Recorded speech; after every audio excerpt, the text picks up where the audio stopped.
My hands trembled as I sat across from Mr. Roberts, my boss of 5 years. The cheap office chair creaked under me as I leaned forward. "Sir, I've been here for 5 years now, and I was hoping we could discuss a raise." My voice came out smaller than I wanted. His face changed instantly. The fake smile disappeared.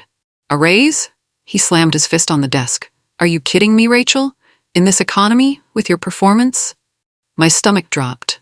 But nothing. His face turned red. "You think you deserve more? For what? Showing up? Doing the bare minimum? That's entitlement." I froze as he stood up, towering over me. "People like you are what's wrong with this generation. You want handouts for nothing." Then he did something I'll never forget. He spat near my shoe, a glob of saliva landing inches from my foot. "Get out of my office. Now." I somehow managed to stand up and walk out. My legs felt like jelly. I headed straight for the bathroom, locked myself in a stall, and whispered, "What just happened?" My whole body was shaking. Nobody at Carlton Industries really understood what I did. My job title was process coordinator, but that didn't explain much. I was the person who made everything flow. When I started, it took our team 3 full days to process client orders. Now it took 8 hours because of my system. I created a workflow that combined 3 separate software programs. It wasn't fancy, but it worked like magic. Orders moved through faster, clients got responses quicker, and mistakes dropped by 80%. Did anyone notice? No. And partly that was my fault. I kept it quiet. When you show too much of your process, people start micromanaging you. So I just did the work and let the results speak. Every month I handled tasks that would normally require 3 people. My coworkers knew I was reliable, but they had no idea how much I actually carried. Our department's success rested on my shoulders. When people asked how I processed orders so quickly, I just smiled and said, "I have a system." My boss never asked for details. He just expected the work to get done. And for 5 years, it did. Without fail, without recognition, without a raise. I was still wiping tears from my eyes when my phone buzzed. A new email. I almost ignored, thinking it was just another work assignment. But the subject line caught my eye. Senior position, immediate offer, Lennox Systems. Lennox Systems? They were our biggest competitor. Newer, tech-savvier, with a growing reputation. I opened the email expecting spam or some kind of scam. "Dear Rachel, we've been impressed by your work in the industry and would like to offer you a position as our head of process implementation. Starting salary, $85,000 with benefits. No formal interview required. Please call to discuss." I blinked in disbelief. That was almost double my current salary. How did they even know about me? I hadn't applied anywhere. I hadn't updated my LinkedIn in months. I checked the sender's address and the company website. Both were legitimate. This wasn't spam. This was real. My phone trembled in my hand. It felt like the universe was sending me a lifeline right when I needed it most. That night, I couldn't sleep. The job offer bounced around my head like a pinball. It was perfect. More money, better title, fresh start. Yet something held me back. I called my best friend, Jamie.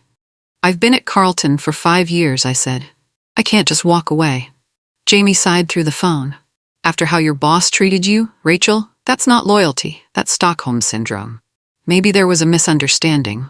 Even as I said it, I knew it wasn't true. There was no misunderstanding about being spat at. "Listen," Jamie's voice turned serious. "At least tell them about the offer. See how they react. If they value you, they'll fight to keep you." "You're right," I said. "I'll give them one last chance." "Don't," Jamie warned. "They don't deserve it." But I had to. 5 years is a long time. I couldn't leave without knowing I'd tried everything. Some weird sense of duty made me feel like I owed it to them. Looking back, I just owed it to myself to leave sooner. I called in sick the next morning. For the first time in 5 years, I used a sick day for something other than actually being sick. The guilt weighed on me as I drove across town to Lennox Systems. Their building was nothing like Carlton's dingy offices. Sunlight poured through glass walls. Plants dotted the open workspace. People smiled as they worked. The HR manager, Diane, greeted me warmly. "Rachel, we're so glad you reached out." She walked me through their operation, introducing me to the team. Everyone seemed genuinely happy to meet me. "How did you find me?" I finally asked. Diane smiled. One of your clients switched to us last month. They raved about your efficiency, said you were the only good thing about Carlton. We did some research after that. The tour ended in a bright conference room where the CEO himself waited. He shook my hand firmly. We need someone with your expertise. Name your terms. I didn't know what to say. This felt too good to be true. I need time to think, I said. I want to talk to my current employer first. The next day, I returned to Carlton with a strange mix of courage and dread. I knocked on Mr. Roberts' door, somehow steadier than before. Come in, he barked. I took a deep breath and sat down. I received a job offer from Lennox Systems. They're offering me double my current salary. His eyes narrowed, but I continued. I'd prefer to stay here, if possible. If Carlton could match even half of their offer, I'd... Mr. Roberts laughed. It was an ugly sound. You think you're worth that? Let me be clear. No one is fighting for you, Rachel. You're just replaceable labor. We can find someone to push papers around for half what we pay you. He leaned back, smirking. Take the offer or don't. It makes no difference to me. I felt something break inside me. Not my heart, my illusions. I'd given this company 5 years of innovation and dedication, and this was what it meant to them. In that moment, I knew, but I didn't quit right away. I should have. The next morning, I found a note on my desk. Performance improvement plan, effective immediately. Mr. Roberts had suddenly decided I needed closer supervision. He scheduled check-ins every 2 hours. He questioned every email I sent, every file I touched. He stood behind my chair watching me work, breathing down my neck. During the team meeting, he interrupted me repeatedly. Are we sure Rachel's process is the best approach? Seems inefficient to me. When I tried to explain, he cut me off. We need fresh ideas, not the same old routine. By Wednesday, my coworkers were giving me concerned looks. Teresa from accounting whispered as we got coffee, "What did you do to make Roberts so mad?"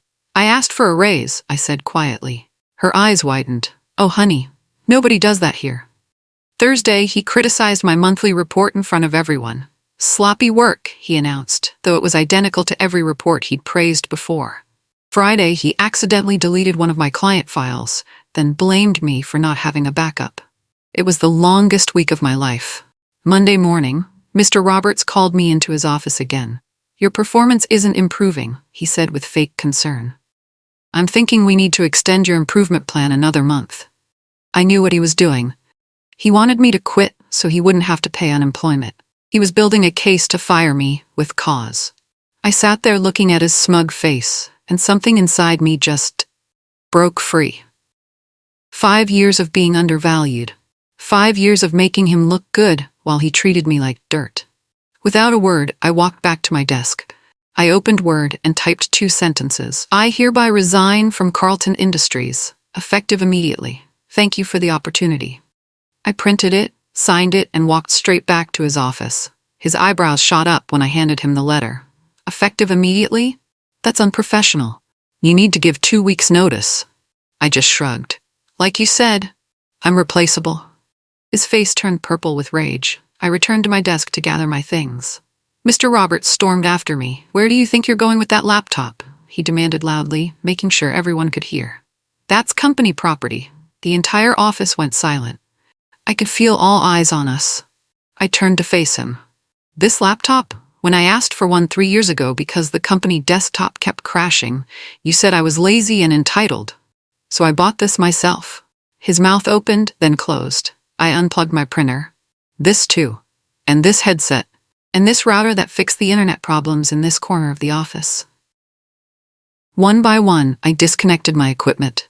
Thousands of dollars worth of technology that I'd purchased because the company was too cheap. Check your inventory records, I said calmly. None of this belongs to Carlton. The silence was deafening as I packed everything into boxes. No one moved to help me. No one dared. As I walked out, head high, carrying my first box, I heard whispers start behind me. 1 week later, I walked into Lennox Systems for my first official day. I'd spent the weekend battling waves of anxiety.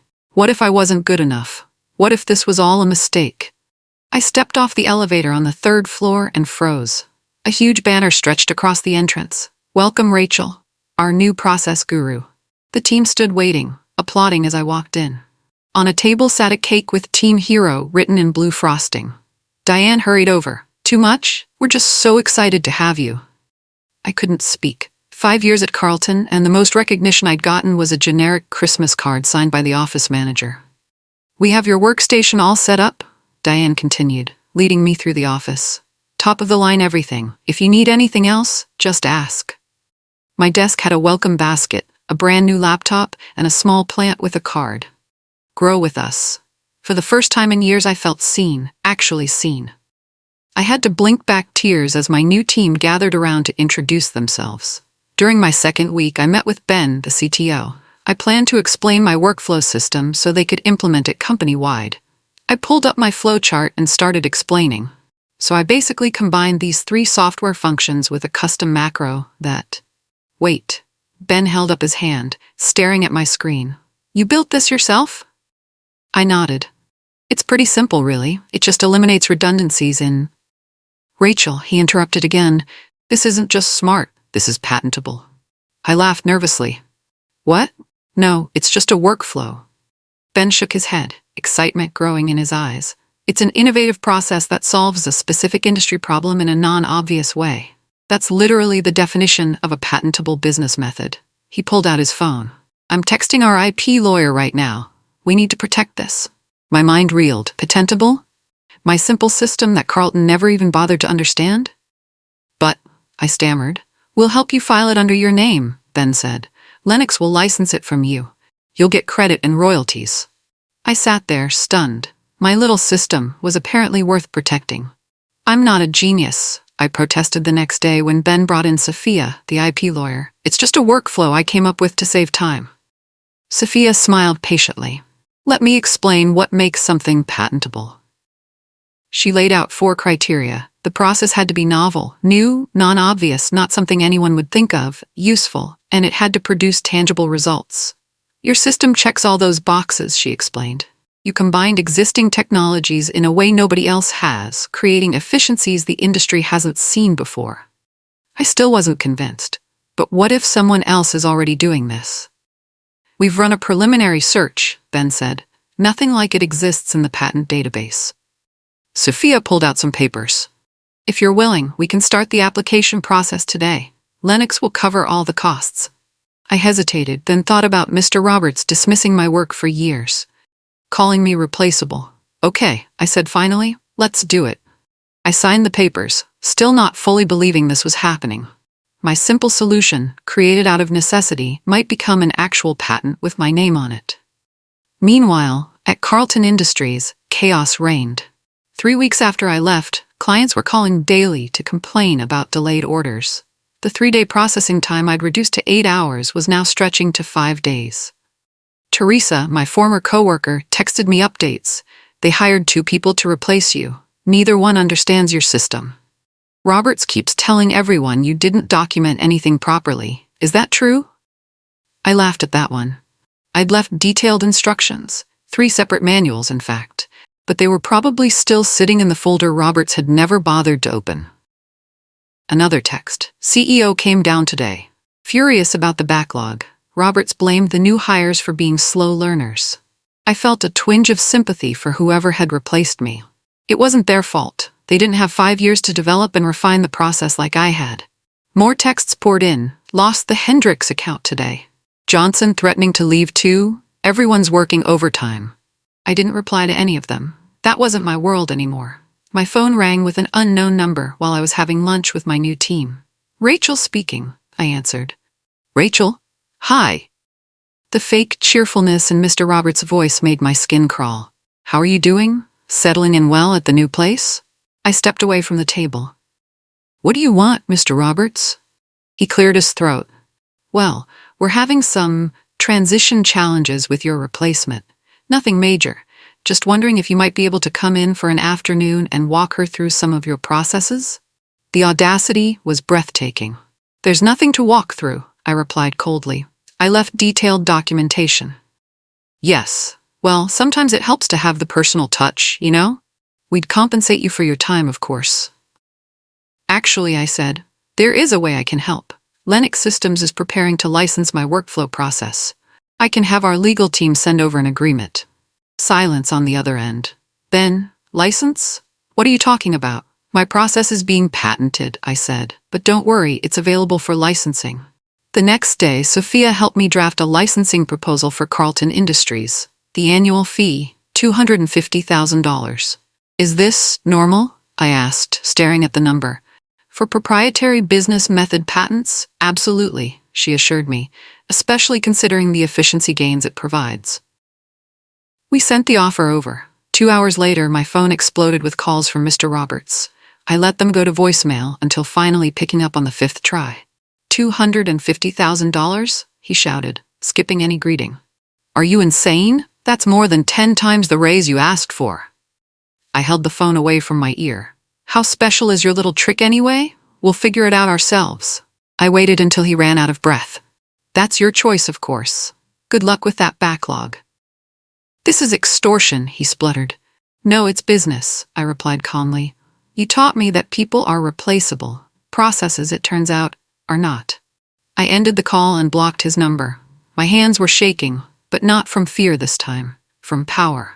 Life at Lennox was everything Carlton wasn't. My ideas were valued. My time was respected. When I suggested improvements, people actually listened. Within a month, I'd implemented my system across their entire operation. Processing times dropped dramatically. Client satisfaction scores rose. The CEO personally thanked me in an all-hands meeting. For the first time in years, I slept through the night. The constant knot in my stomach disappeared. I started taking lunch breaks without guilt. I even joined a yoga class on Thursdays. Best of all, I began mentoring 2 younger team members. Sharing knowledge felt good, especially in an environment where it was appreciated. How did you come up with this? Zoe, one of my mentees, asked one day. I thought about it. Necessity, I guess, and stubbornness. I knew there had to be a better way, so I kept experimenting until I found it. Well, it's brilliant, she said, and so are you. I smiled, still getting used to compliments. At Carlton, I'd been invisible. Here, I was valued. The difference wasn't just in my paycheck. It was in how I felt about myself. I was thriving, and it showed. Teresa kept texting me updates from Carlton. I'd asked her to stop, but part of me couldn't help being curious.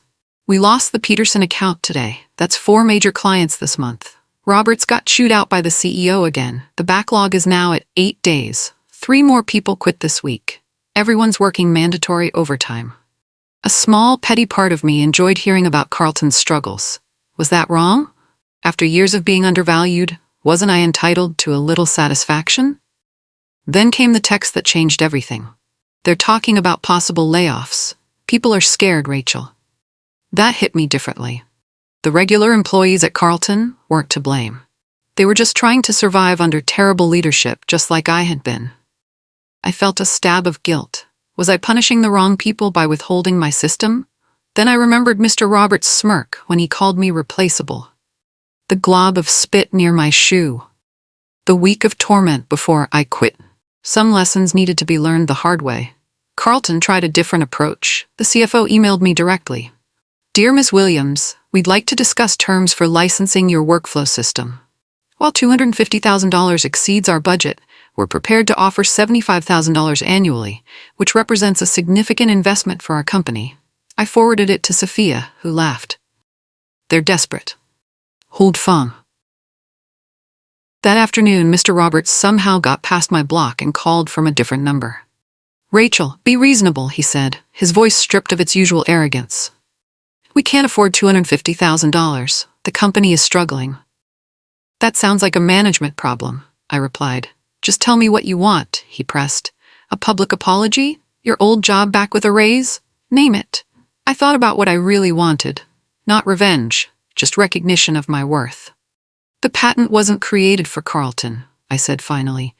It was made for companies that believe in their employees. What does that even mean? He demanded. It means no, I said and hung up. For the first time, I truly felt free of Carlton Industries. A week later, Diane knocked on my office door. There's someone here to see you, a Mark Johnson? Mark had been one of my quieter colleagues at Carlton. We'd barely spoken beyond good morning and have a nice weekend. I found him waiting nervously in the lobby. Rachel, thanks for seeing me. He looked different, less hunched, more confident. What brings you here, Mark? I quit Carlton last week, he said, smiling. I start at TechFlow on Monday. That's great, I said, genuinely happy for him. I wanted to thank you, he continued. Seeing you walk out that day, head high, no apologies, it gave me courage. I'd been miserable for years but too scared to leave. I was stunned. I had no idea. None of us did, he said. We all just suffered silently, but you showed us we had options. 5 people have left since you did. That place was poison. His words hit me hard. I hadn't just changed my own life by leaving. I'd inadvertently shown others they could escape too. I'm really proud of you, Mark, I said, meaning it. Industry news traveled fast. A LinkedIn post about my patent application went semi-viral in our professional circle. Someone shared it with the comment, Carlton Industries lost their secret weapon over a $25K raise. Now they're hemorrhaging clients. Lesson: pay your talent what they're worth. The post racked up thousands of views. People I'd never met started connecting with me. I received messages from professionals across the country sharing similar experiences. Lennox's CEO was thrilled with the attention. This is great PR for us, the company that values innovation. Meanwhile, Carlton's review sites filled with negative comments about delays and poor service. Their stock price dipped. The industry was watching a slow-motion car crash. Teresa reported that Mr. Roberts had a complete meltdown in the office. He threw a stapler at the wall when someone mentioned your name, then he banned anyone from talking about you. It was surreal. 6 months ago, I'd been a nobody. Now my name was being whispered in executive suites across the industry. All because I finally stood up for myself. My phone rang during a strategy meeting. Unknown number, again.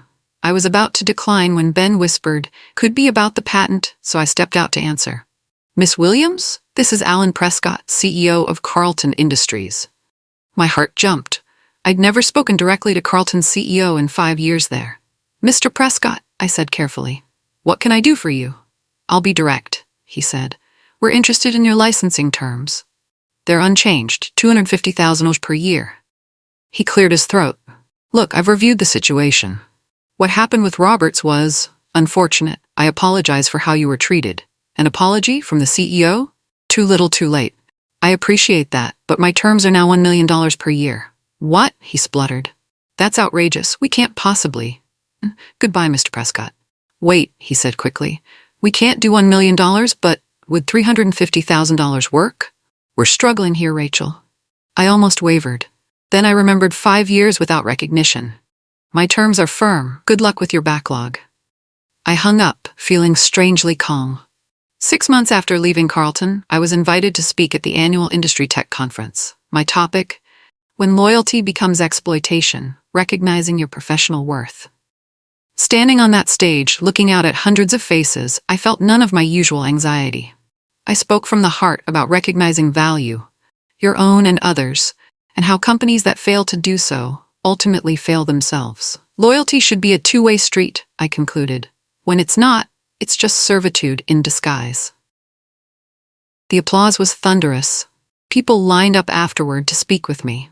Among them was a representative from Women in Tech Leadership, inviting me to join their mentorship program. Your story resonates with so many, she said, especially women who've been undervalued and overlooked. As I signed copies of my presentation, I caught a glimpse of someone familiar in the back of the room, Mr. Roberts. He turned and hurried away before our eyes could meet. Later, I heard he'd been sent to represent Carlton and report back on what I said. That night, I slept better than I had in years. Back at Lennox, success kept building. Our client base had grown 40% in half a year. My patented system was getting attention from industries beyond our own. One morning, the CEO called me into her office. Ben was there too, grinning. Rachel, we have a proposition, she began. Instead of Lennox just licensing your patent, we want to form a partnership, a new division with you at the helm, scaling your system across multiple industries. Ben slid a folder toward me. Your name would be on everything. Equal profit sharing. Full creative control. I opened the folder. The numbers made me dizzy. This is a lot, I said slowly. It's what you're worth, the CEO replied. Plus, we're not just buying your system. We're investing in your vision. In that moment, I thought about the Rachel from 6 months ago. The one who was afraid to ask for a $25,000 raise. The one who thought she should be grateful just to have a job. That Rachel was gone. In her place stood someone who knew her value. I signed the papers, hand steady and sure. The industry changes were swift and decisive. Carlton's stock fell to a 5-year low. An internal restructuring was announced. Teresa's final text to me read, "Roberts got demoted today. They brought in someone from outside to take over the department. 3-person team hired to replace what you did alone." I felt no joy at his downfall, just a sense of natural consequences unfolding.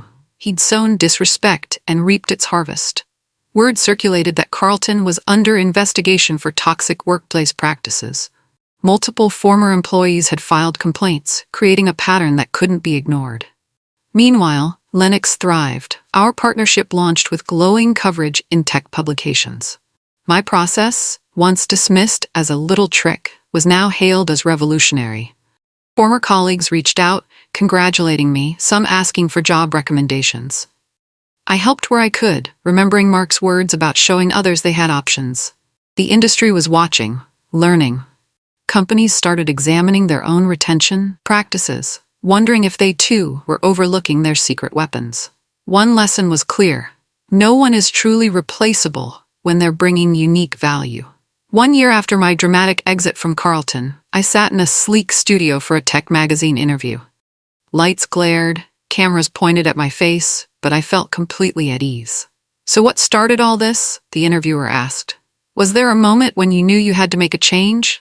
I smiled, thinking back to that fateful day in Mr. Roberts' office, the trembling hands, the glob of spit, the walk of shame. I asked for a $25,000 raise after 5 years of saving the company millions. I said simply. I got spat at instead. Now I license that same process for $1 million per year. The interviewer's eyes widened. That's quite a turnaround. The funny thing is, I continued, it was never about the money. It was about respect, about recognition for the value I brought. And what would you tell others in similar situations? I looked directly into the camera, thinking of all the people still sitting at their desks, afraid to ask for what they're worth. Know your value, I said firmly, and never let anyone convince you it's less than it is. As the cameras stopped rolling, I gathered my things. Outside, the sun shone brightly. I had a partnership meeting that afternoon, then dinner with Jamie to celebrate our latest success. Life was good, on my terms at last.